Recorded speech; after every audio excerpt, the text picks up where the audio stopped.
Hello everybody and welcome to another photography talk. And this time I want to talk about, is overexposing a film the correct thing to do? Before we begin, as usual, if you want to support the channel, please put a like, subscribe, share with your friends. If you want to go a step further, please check out my website, the link is up there. You can find my books. One of them is Photography Manual, and this is with all the basics about photography, and there's a lot of what I will say in this video that you can read in this book. I was just going around on Facebook this morning, and in a group that is Pentax 17, a group dedicated to the new Pentax film camera, the Pentax 17, I saw a post that was talking about overexposing your film. And this overexposing was promoted as a hack for beginners that would make everything better.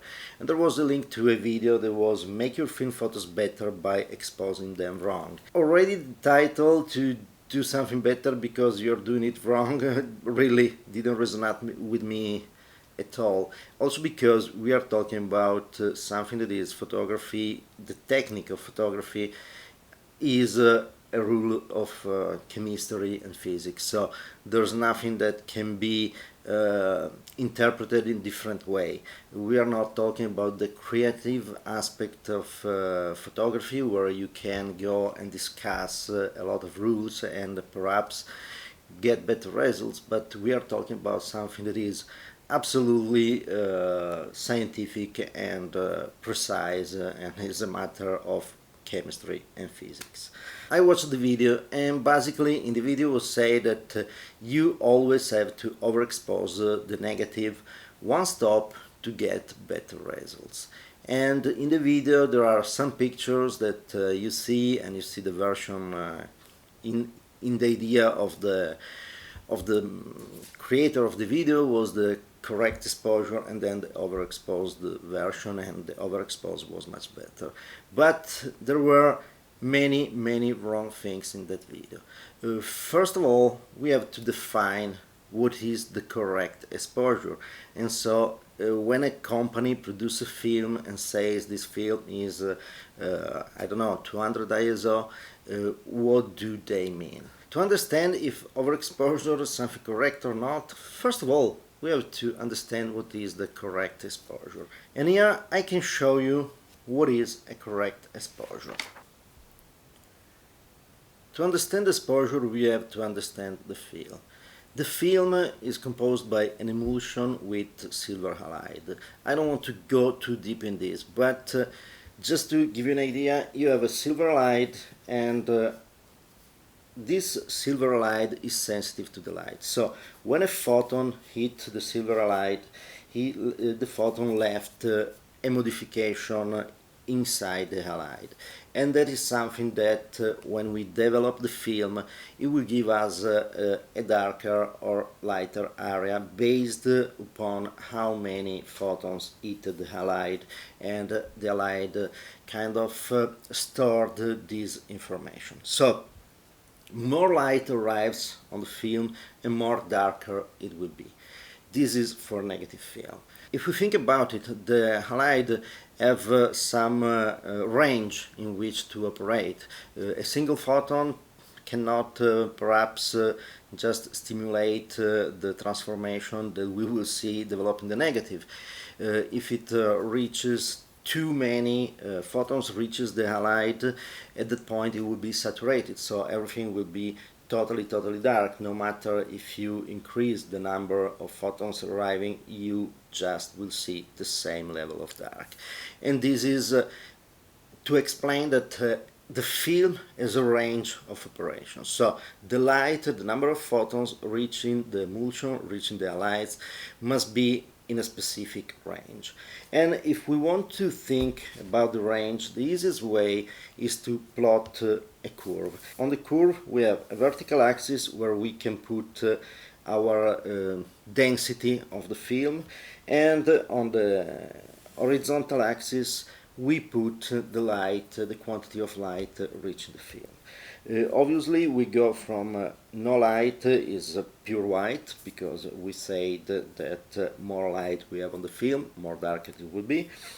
and a lot of light will be totally dark, and we will have in the middle all the different nuances of darkness, the shades of gray.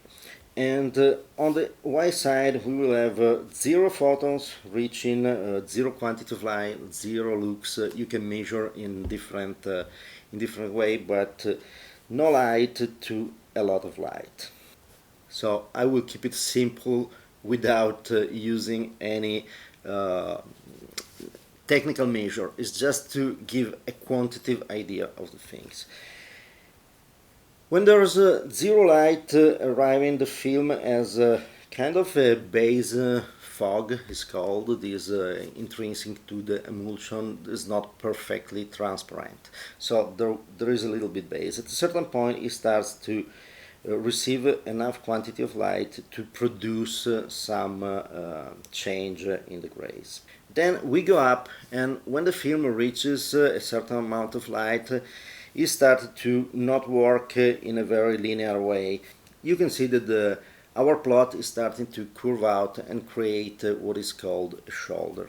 And here we can have information still in the shoulder, but is not more linear. So it's not that a certain amount of change in light corresponds linearly to the same amount in change of a shade of gray. In that case, going to the shoulder, we can give a lot of light and still have a little change, but is less and less and less and less more we go on. So this is a characteristic of the film, and this is an important characteristic of the film that is used wrongly sometimes with this idea of overexposing always. So we said we need the right amount of light, and the ideal is to use the linear part of the response of the film for our images. So we can have a proportion between the difference of quantity of light in the sheen and the same proportion on the negative. So how can we give the light that stays here in this linear part? It's very simple. When the manufacturer creates a film and tells you this film is ISO 100 or something like that, basically they tell you how much light must reach the film to produce what is called a medium gray. The medium gray is a specific tonality of gray, and you can have a medium gray cardboard. You can buy them. This was the Kodak. I don't know right now what is on the market, but for sure you can find some. And the medium gray is the one we use to calibrate exposure meters. So the idea is that the exposure meter, that is basically a stupid instrument. So the exposure meter doesn't know if you are measuring a white, a black, or something like that. He has no idea what is the subject. So the exposure meter supposes that is measuring a medium gray light is. This means that when you measure here with the exposure meter on a gray card and put that parameters on your camera, following the instruction of the manufacturer based on the ISO, you get exactly a medium gray. This is how it works, and it's something that is absolutely essential. If you overexpose, as they said, a medium gray, you will have a result that is much lighter than this gray. This is simple, much lighter in the positive and much denser on the negative. So you don't want to overexpose. You always want the medium gray to be the medium gray. But why? When you overexpose sometime, as this guy did in his video, you can have this feeling that the pictures are coming out better. And we see a lot of tutorial and videos and so on that always tell, oh, never expose at box speed, just overexpose. And this is kind of wrong, but there's a meaning in this. When you are measuring the light, a sheen is not composed of medium gray. Obviously, in a sheen you have dark areas, very light areas, and so on.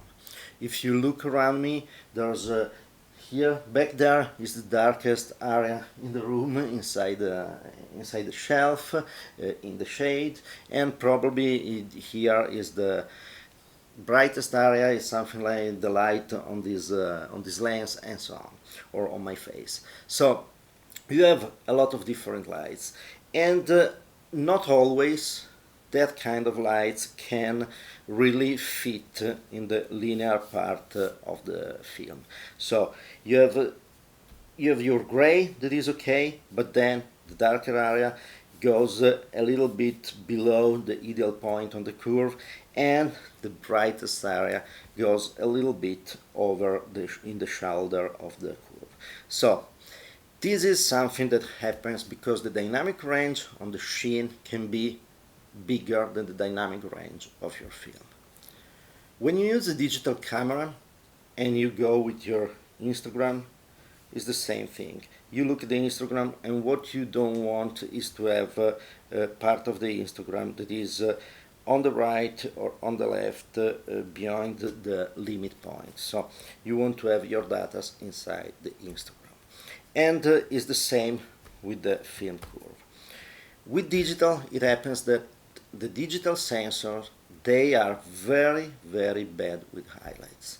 Instead to have a normal curve as we have here, with a film curve as we have here, if you go on a digital sensor, you have something that is a lot of toe here and on the dark area, a linear part, and basically here there's a point where the sensor is saturated, so you have highlights and nothing more. It's totally flattened out and white. You cannot have details. With film is the opposite. The dark area of the film are the more delicate, that must be exposed carefully, because if we underexpose a little bit too much, we lose every details. The highlights can take a lot of overexposure and a lot of information. So this is a difference between digital and film. And I'm talking about negative film because the positive film is exactly as the digital. If you use slide film, positive film, the problem will be with the highlights. But in the negative, the problem will be always with the shadow. So I'm measuring the sheen. I'm taking my camera to take a picture of a sheen. And I get beautiful camera like the Pentax MX. You can see a review here.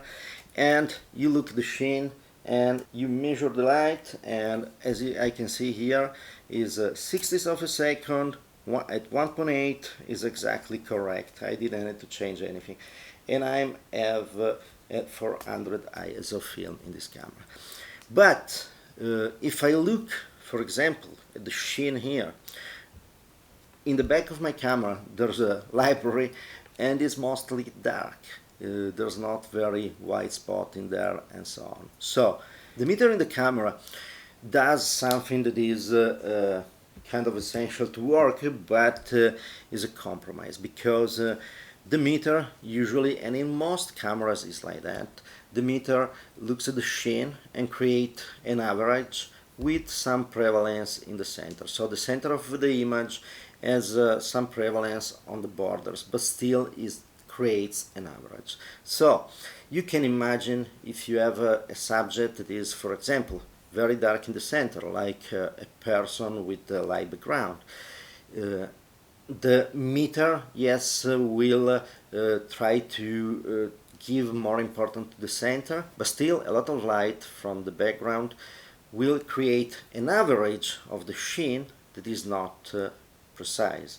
It will be biased toward the highlights. So the idea is that if you expose, as the meter says, it will expose more for the background, less for the subject, and so the subject will be underexposed and the background will be exposed more correctly. There are plenty of situations of this kind. The simple example, if you want to understand, if you photograph something uniform like a wall, so you don't have the light is almost the same on all the wall. You photograph it, and the camera will suppose, the exposure meter will suppose that the tonality of the wall is a medium gray.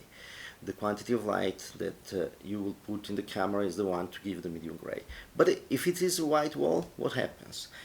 The white wall will become gray. So you have to overexpose the film. Usually a couple of stops, 2 or 3 stops, depends on the latitude of film. You are photographing a black wall, it's the same. The camera will think that the black wall is gray. So to have a black wall, you have to underexpose a couple of stops. And this is why, if you don't understand that to make a correct exposure, you have to evaluate the sheen, know how the exposure meter in your camera works, and then correct based on the sheen. If you don't have a sheen that is the usual average sheen, you usually have to correct. The best thing is to measure the light with the spot meter. With the spot meter, you can just measure different spots. And by the way, if you want a video about spot meter, and there's something here. But with a spot meter, you can measure different spots on the image. So, for example, the sheen I'm in, I know that if I measure here is one value, here is another value. I know that I like this side of my face, that is, I want it much lighter than the medium gray. So this can be 1 or 2 stops over the medium gray. This side, I don't care if it's a stop or a little bit more lower than the medium gray. So I measure with the spot meter, I can measure the spot, and then I can decide the exposure precisely. But I don't have a spot meter, and I have to work with the meter of the camera that gives me an average. I have to create the habit to see the sheen and decide if the average lecture of the exposure meter can be correct or not. So, why some people tell you always overexpose? When I saw this video about overexposure, I noticed the first thing was that most of the pictures were of a human subject in front of a light background. In that case, if you measure the light with your camera with an average reading, as most cameras are, you will have your camera influenced by the background light, and the subject will be underexposed. So that's the problem. If you want to do the correct exposure, you have to get your camera, get closer to the subject, measure only framing the subject, and set the camera with that information. Go back and take again the pictures. But that is a correct exposure. In the video, they presume that the correct exposure is the one told by the meter, so you have to compensate it. But actually the correct exposure is not the one told you by the meter in a lot of situations. And you have to understand that, and you have to think, okay, I have a very light background, I have dark subject in the shade in front, I want to expose for the shade. And the part that is important in film, the rule that we ever had, is expose for the shadows. You always expose for the shadows. You always want to have the shadows inside the dynamic range of the film. Obviously, if you want to keep the shadows and the details in the shadow. So that is the rule. Always overexposing your film is wrong, because in the moment you have a normal subject with an average reading that is correct, you will overexpose the film. So you will have a very dense negative that is not easy to print and will have other problems. Same way, there are situations you want to underexpose, for example, what the meter says. If you are in a situation where you want that the silhouette in front is something that is dark without details, I don't know, you have a beautiful sky today, is out of the window, it's perfect sky with a lot of clouds. You have a sky like that, and you want to photograph with a tree branch in front that remain purely black. You don't want the detail, you just want the silhouette of the tree. Obviously, you want to expose correctly the sky, so you frame the sky without the tree, take the exposure, take the metering of the sheen, set the camera, frame again the tree in it, and take the pictures, because you don't want the exposure meter to be influenced by the dark area and expose for the dark and the shadow. In that case, you want the shadow to be totally lost of details, but you want the sky to be perfect. So in that case, if you overexpose, it's wrong. You have to expose always correctly. And I want to add you something that in photography, as in everything that is logical and rational in our life, there are no hacks and tricks and these kind of things. There's not a magic trick that will always create a technically perfect pictures. It's not. I'm sorry to tell you, but you have to just think that you have to learn what you're doing. You have a learning curve and you have to start from the basics and go on and learn. The good part is that photography is not rocket science. It's very easy. Once you have understand the importance of this gray card and how the exposure meter interpret the world, there's nothing more. You understood exactly how to expose correctly. But you have to do that step. You have to go a step forward. What is happening now with the Pentax 17, the new film camera by Pentax, is that a lot of people coming from the digital generation and the smartphone generation and so on is attracted by film, and this is absolutely positive. But the part that is kind of strange to see is that a lot of them expect a little trick, the equivalent of an app that gives you a filter or something like that, to have always these beautiful pictures. And that is something that with film photography will never happen. With film photography you have to learn what you are doing. And if you are using a camera, no matter if it's an old camera like this, a beautiful MX, or a new Pentax 17 or something like that, you have to learn how the exposure meter works in the camera, and you have to learn how to expose the film. There are no tricks, there are no hacks, there's nothing more than simply know your tools and know what you are doing. So, is overexposing the film good? No, it's wrong. You have to expose correctly for the scene you are photographing. If you think that with some overexposure or something like that you are making it better, it's not. Yes, there are situations like I say this guide photographed a lot of people in front of light background, that overexposure on what is indicated by the meter is something that is absolutely correct, but it's just the correct exposure is the meter that is reading wrong. So you have to expose the film correctly always, and you have to know what you are doing. By the way, there are many techniques. For example, when you use black and white film, it's very easy to, if you want a softer film, a softer tonalities or something like that, you can overexpose a little and kind of reduce the development. What we said was expose for the shadow and develop for the highlights. So if you reduce the development a little, you can keep the linear part and the details in the highlights a little bit inside, and you can do all these things. But if you want to do that, is a step further. Read Ansel Adams' trilogy that is all about how to expose and do with film photography. Is the Bible of that. You can read that. You can read my photography dev manual. There's a lot of information in here, and you can have an idea of what you are doing. But if you are a beginner, just read the box of the film. If it says 200 ISO, put 200 ISO. And by the way, if you are a beginner, you have to see your mistake.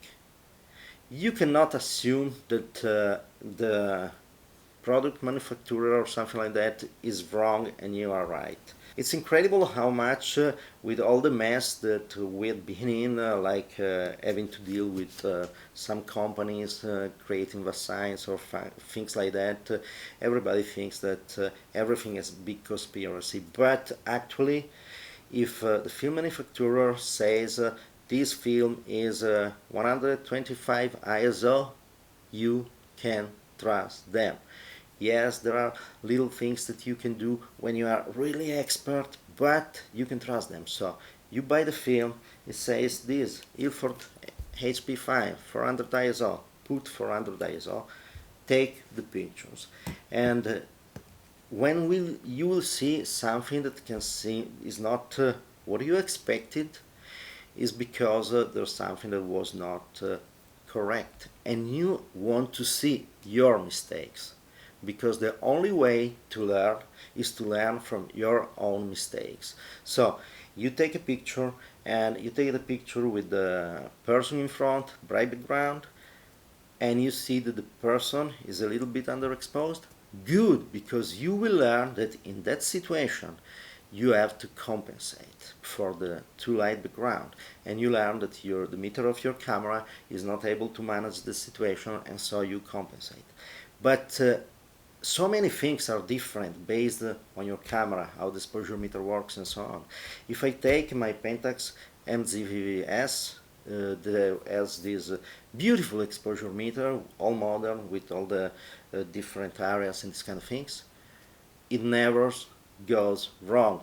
I have photographed with slide film, so with very positive film, very little dynamic range, and everything came out perfect, also in the most strange situation.